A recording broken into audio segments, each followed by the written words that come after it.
Атамбаев та, бүгүнкү президент Жээнбеков та Кыргызстанда парламенттик башкаруу болуш керек.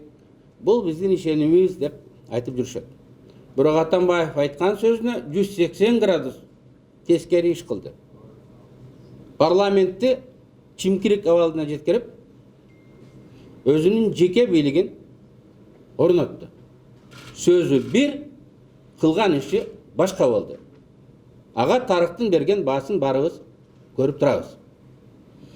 Бүгүнкү президент Сооронбай Жээнбеков та ар бир сүйлөгөн сөзүндө Кыргызстанга парламенттик башкаруу керек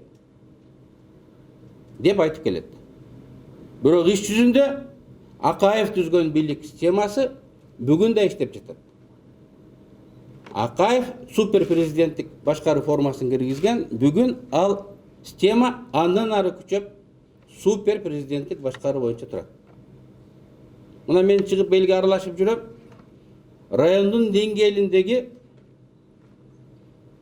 дайындоолорду чечиш үчүн дагы президенттин аппаратынан макулдук алыш керек экен, же уруксат алыш керек.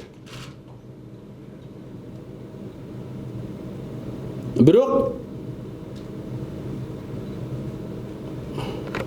кеч эмес деп эсептейм. Анткени Сооронбай Жээнбеков өзүнүн негизги тарыхый жана саясий аракетин жасады.